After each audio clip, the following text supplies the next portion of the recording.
Welcome to this panel discussion. The question we will be discussing is how we can integrate PIR better with PRIME, EQUUIS, and AACSB to increase the overall impact of us all. Let me just introduce very briefly the participants in the panel, and I'm very happy that we have two very interesting participants. Vasu, I'm happy to have you here. We had fabulous discussions beforehand. Vasu is one of those highly engaged chief impact officers, in this case from Sasin School of Management in Bangkok, Thailand. And these chief impact officers more and more become the main addressees for the positive impact rating. And Vasu certainly is one of our regular partner and discussant. We discuss all kinds of aspects. So welcome to this discussion. Tima Bansal, all of you know Tima. Tima is the chair of the board, the new chair of the board of PRIME. And she's been heavily engaged, deeply engaged yesterday and today in the PRIME Global Forum, which takes place in parallel. But Tima, just a few words to you as a person. I mean, Tima is, most of you probably know, an outstanding scholar in sustainability management. I mean, she's done everything in sustainability research that we can think of. She did quantitative research, she did qualitative research, she moved into practice relevant research quite strongly, and she's been publishing in all kinds of important journals. So she's really one of the stars in the sustainability management field, I can say. But what I like in particular, Tima, is you're reaching out, and you have been reaching out to connect to the practical, to the world of practice in so many different ways. I mean, for him, the most important part probably has been the foundation of NBS, the Network for Business Sustainability, which is in particular created to connect research with practice. And it's a fabulous source of information for all of us that work in that field. And if I think of your Fortune columns, where you really picked up fabulous practical stories and analyzed it critically from a researcher's point of view, really terribly inspiring. And it's good we have you. And thank you for being part of this panel discussion. You're too kind, Thomas. Thank you. Sure. Let me maybe just start out with a brief introduction from my side concerning I'm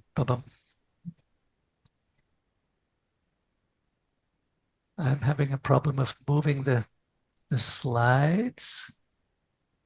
Thomas, okay. I'm doing it for you. So okay. Can you see what you see? Yes. Just let me portray in a moment the different organizations' positive impact rating, and then we'll go on with PRIME and EQUUIS, to show how closely aligned they are with regards to their focus, to their interest. We at the Positive Impact, we talk of positive impact. Yes, it's a rating and not a ranking. And student are our main source of information, and we will try out faculty in the coming years. And we talk a lot about the dual value proposition, because it's not just a rating, but it's also a tool for school development. And our peer members are closely related. I already mentioned this, 91% of the peer schools are PRIME members. 79 of the peer schools are AACSB accredited, and 47% are EQUIS accredited. And you see here, there are some 40% that are members of all three, and 32% of the prime members are also AACSB accredited. So there is already a strong overlap. Now, if you look at the other organizations, Prime speaks of responsible management education, and it's addressing the UN SDGs quite strongly and directly. And recently you released the new Prime principles as of this year that are relevant, and you're asking that the school members, the Prime members, assess their adherence to these new principles. So even if you speak of RME, it's very close to positive impact. EQUIS speaks of ethics, responsibility, and sustainability, and it's included in the chapter 9 of the EQUIS standard. It's applied transversely across all chapters. So when business schools are accredited through EQUIS, they look at all the areas and how ethics, responsibility, and sustainability are included in all areas. We're currently working on a new add-on tool for EQUIS, and you can see here ERS is included in chapter 1 of the EQUIS accreditation guidelines, in chapter 2, in chapter 3, and in chapter 9, and they have a specific student report which addresses sustainability issues as well. With a new faculty dimension that we're planning to integrate, already also chapter 4 and 5, which are addressing faculty issues, will be addressed in this add-on. With AACSB, AACSB speaks of societal impact in their standard 9.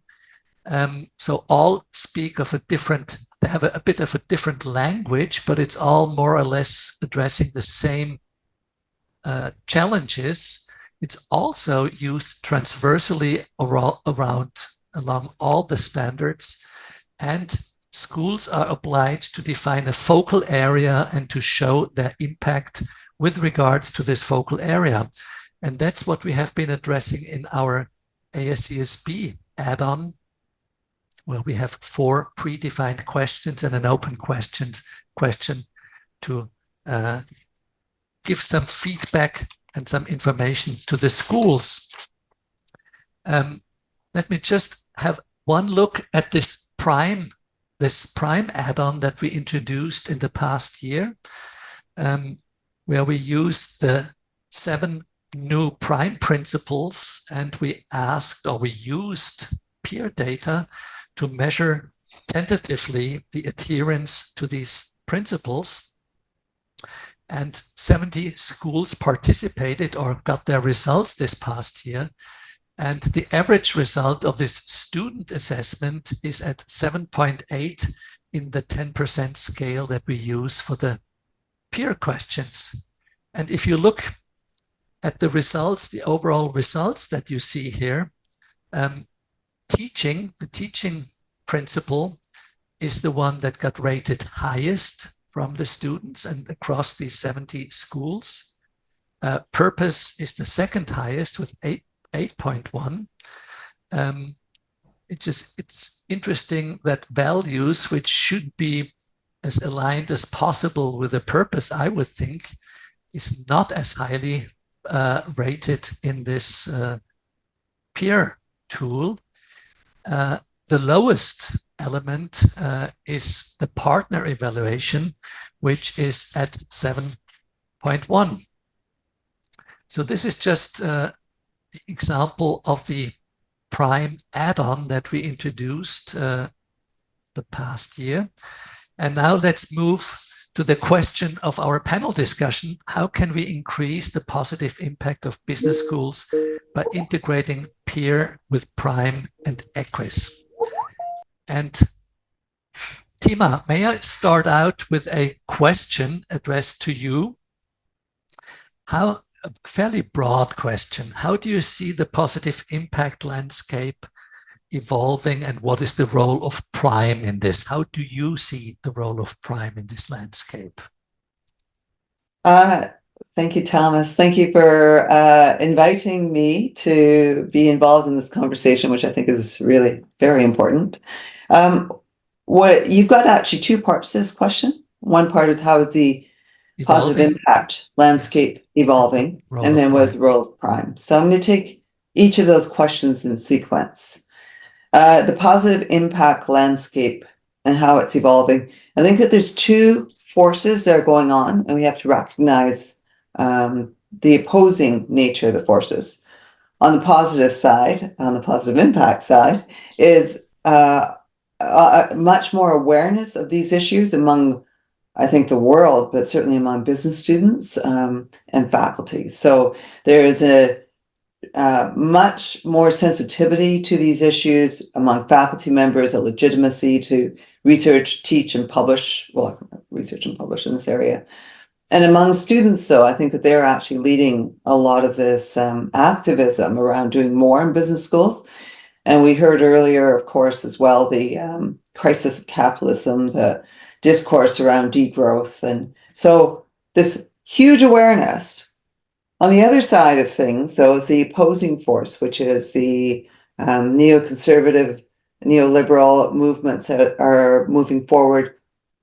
As we saw this wave of the right wing in Europe in the recent elections, certainly in the US, there's a lot of acrimony, and I think that there's a real risk of seeing a Trump administration come in again. And of course, we know that they are not supportive of the sustainability agenda. So I worry that these two opposing forces are working against each other, and we have to acknowledge that. And I think that only when we acknowledge that are we able to move forward in positive impact. So it's not about dismissing or ignoring the right-wing movement. It's about knowing how to speak to them so that we can start to help work with them to move in the same direction. The moment we villainize them, I think that we lose more ground on this very important issue. So how's the positive impact landscape evolving? I think it's really important to acknowledge that we're moving forward, but we're also meeting some major resistance. On the other side of it, then, what's the role of Prime in all of this? And I think that, as you know, as you just said, that we adopted 7 new principles, and I'll talk more about that probably later. But I think that responsible management education is really critical to understanding how to move it forward. And the global forum that we just had, we gave some teaching awards to faculty members who are really on the frontier. And I think that the ones that really speaking to me just as an educator and as a researcher, not necessarily as a chair, but the ones that speak to me are the ones with true engagement in the community. And so I think that those educators that can get students out to understand, viscerally feel and the issues by being in nature, by working with community members, often with less privileged people, I think is a really important place in which we can play. And I think Prime elevating the role of responsible management education and offering some specific guidance on how to do it is a really important role for Prime. Thank you very much. Maybe just a brief comment from my side. It's very interesting. We in Europe are naturally following this critical debate on ESG and positive impact, in particular from right-wing political groups in the US.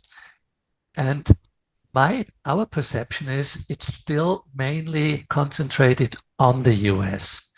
If you look at ESG investments have been slowing or partly decreasing in the US, but they have not been decreasing in Europe. It's still on a very high level. It's still growing.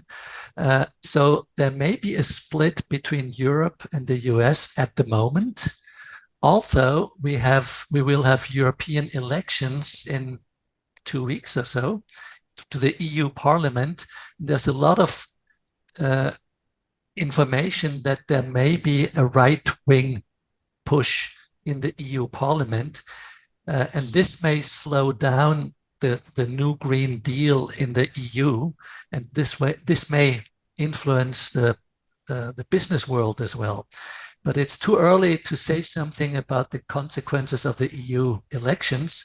As of now, it's not yet a big topic, the same pushback in Europe. Vasu, maybe just a question in this context to you. Do you perceive any pushback or this dilemma or this diversity between supporting forces and opposing forces in your world? Thank you, Thomas. Thank you for having me. I'm delighted to be in the panel with our team of panelists. Here, like I'm speaking from Bangkok. In this part of the world, we still have a sort of a conflict, but in slightly different dynamics. I think the socio-economics is still a major issue here about the gaps between like the rich and the poor, and also the polarizations. I think that is still happening like I can say like in Thailand. But in general, I think from a bigger picture, people are worrying more about their future prospects. So including our students as well. So I think that's something that in order to achieve positive impact, we definitely need to care and worry about these issues. Okay, thank you. Then maybe a question addressed to you. As a business school representative, what is the value of the positive impact rating participation and feedback for your reporting to PRIME and to EQUIS? Can you maybe say something about this from your experience? Sure. Definitely, like sure. The way I see the dynamics between like PIRs and accreditation agencies and also business schools network like PRME, PRAM, and also like GBSN. Like I see like not only like peer contributing and complementing the way we can work on the accreditations, but also like I think it improves the credibility of the report. So I would like to tackle this from different perspectives and more specific and would resonate some of us here that who's managing not only peer but also EQUIS, AMBA, AACSB, like GBSN, like all these networks and accreditations body. I think like from in my view, we are moving like from the way accreditation is working from self-assessment, like evidence-based, and more towards something that's more that is helpful for schools to have a more evidence to support the accreditations report. For example, the accreditations body, like when we go through accreditation cycles, they're asking schools to do a self-assessment report, right? So basically, you assess yourself. But with participations in peer, we have more quantitative data to support what we assess ourselves. And let's say like in EQUIS, like it's a qualitative and quantitative data that could be support in the EQUIS report, and also for PRAM, the SIP 2.0 version, the latest version.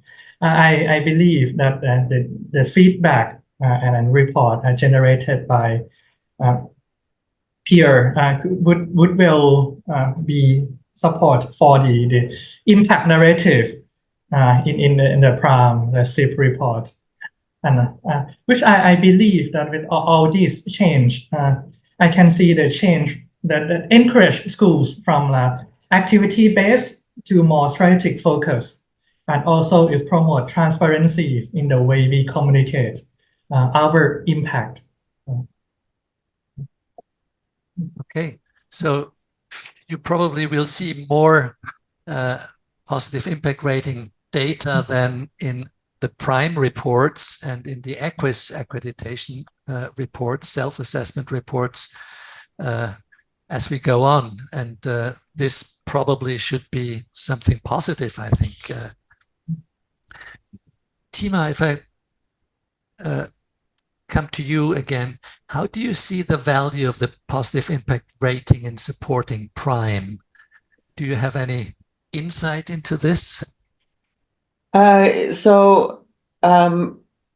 think that PRI and PRIME are on a parallel path, and I must say I strongly believe in coordination and support in the whole positive impact landscape. So I love the slide that you showed earlier that that showed how PRIME, AACSB, and EQUIS are and PIR are aligned. I'm so sorry. So that alignment, and then there's other agencies, right? RRBM, and NBS, of course. And if we all move together and recognize how we nest together, how we complement each other, we will have so much more voice if we work together than if we work individually. And not only that, then we impose less of a burden on schools for reporting across all of us. So I think that we're incredibly aligned. In 2023, as you noted, we PRIME refined the principles, and I led the effort, and that took about a year for us to refresh those principles. They'd become quite outdated because they were only established when PRIME was established. And so over the years, the principles not only didn't feel that connected to the worlds that we were experiencing, but they also had some ambiguities to them. So we tightened the wording. Plus, the most important thing, we added a principle around the importance of schools walking the talk. So we actually change our operations and not just taught or researched about better operations.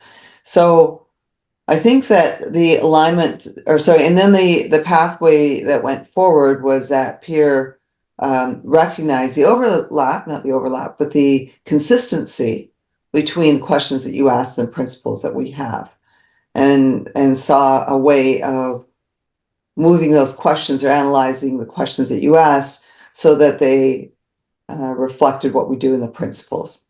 So I think that that there is a lot of opportunity for us to have a dialogue together and offer that insight as you do to the schools that engage. And I just want to comment then on the findings that you have.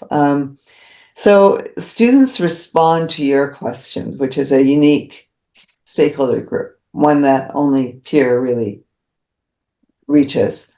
And I have to admit that there was some surprise. I think that this might be an interesting point of dialogue, but not surprised by the fact that students think that purpose is well represented in the schools in which they are. What surprises, and I'm not surprised by the teaching, that they think that they are being taught about sustainability. And so what surprises me most, though, is two things. One is that they don't think that the school is partnering much. And I would think that that's not what the schools would say. I think that most of the schools who've engaged in sustainability or with a PRIME ambition would say that partnership is really high on their agenda. In fact, that's an easier one for them to move on than some of the others. And then the other one that surprised me is the students said that sharing was really high. And I think that might be one in which I think that from a PRIME perspective that we could do a better job of sharing not only what we do well with each other, but also some of the things that we can do better. And so I think that getting the student's perspective is really insightful as you line it up with our principles, because I think it asks us to think about what the students are thinking and how they are making their impressions of what schools are doing. Anyway, so it's a really cool exercise to see what you did with your questions and our principles. Great point. And I like the fact that you say, in the first place, we have to accept this as an information, as a feedback from the student and how they perceive schools in doing their job. But then Also, and I agree completely, it's always a question, how good is the communication of the schools towards their students? Do they reach them effectively? Do they even try it in a good and effective way to get their messages across? Because yes, it's a different stakeholder, and you have to address these stakeholder perspectives and these stakeholder needs to reach them. So that's always the question when you talk about the student results. But it's the same as in marketing. I mean, as a school, you shouldn't start to complain that the students didn't get it. It's a question of how good you did your job in communicating what you do. But thank you very much. Good, very, very good point. Very good points. Yeah. Maybe I would move on to another point that we've already mentioned.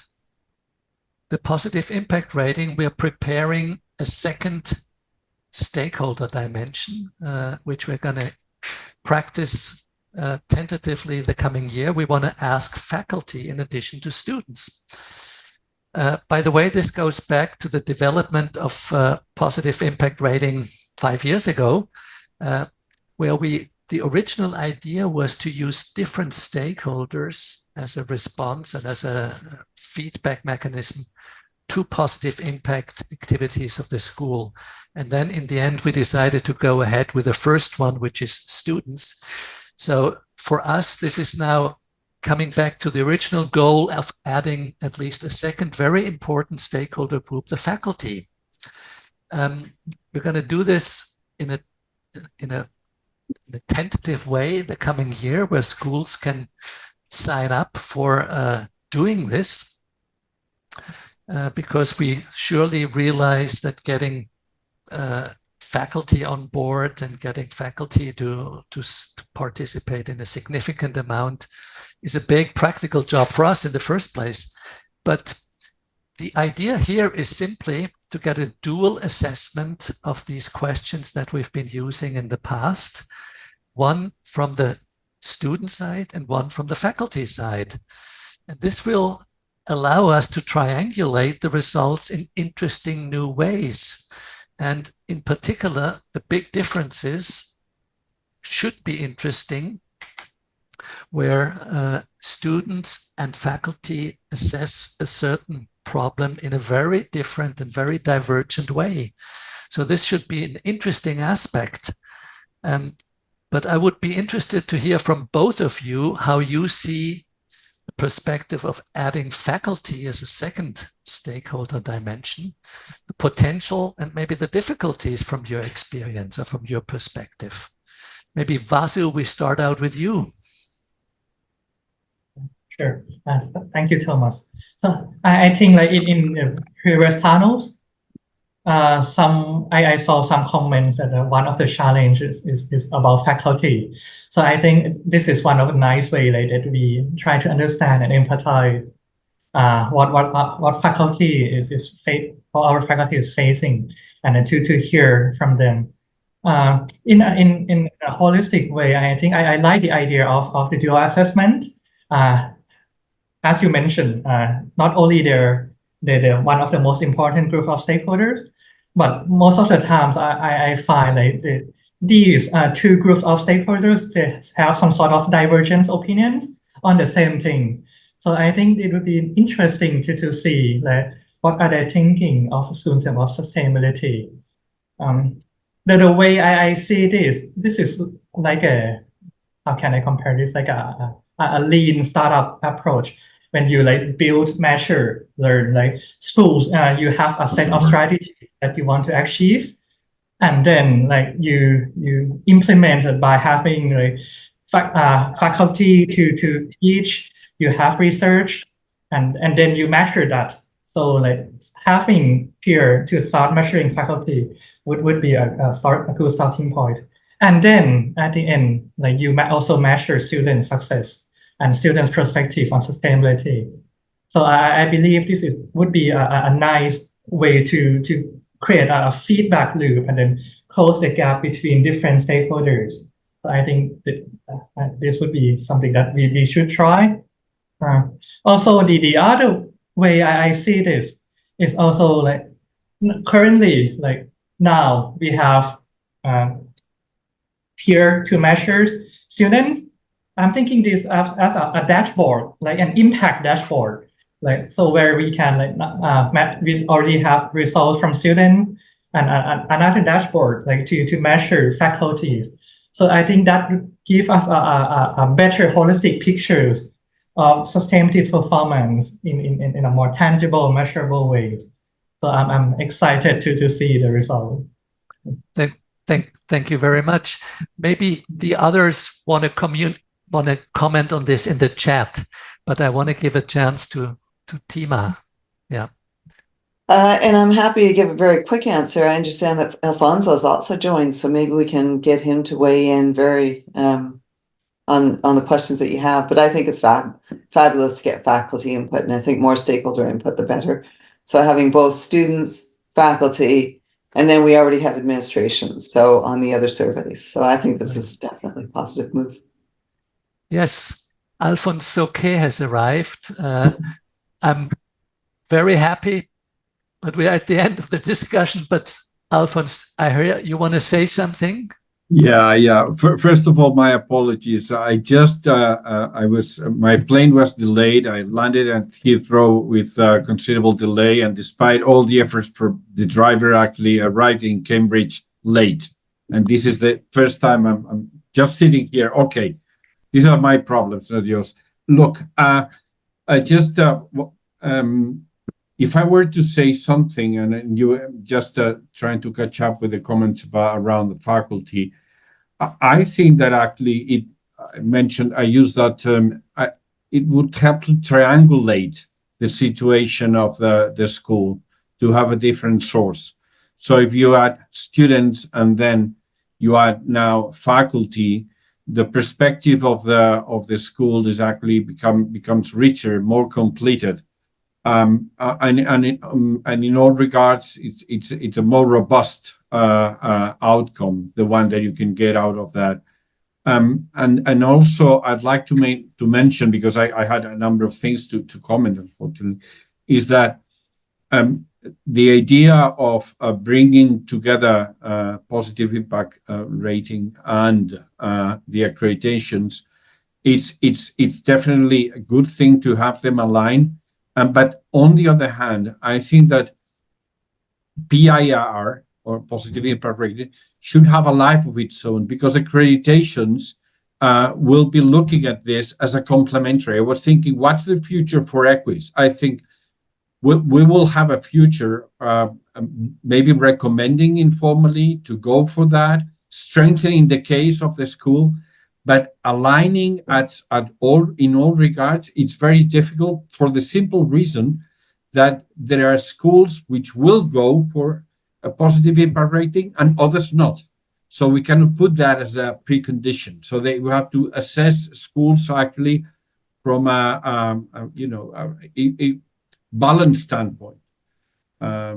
These two things I wanted to say. So it's a good idea to have the faculty, go for faculty. Definitely, yes. It's robust and enriches the perspective. And the other thing is that in going for positive impact rating on its own, in parallel to, but not necessarily just relying on the accreditation process, because they have a different kind of life.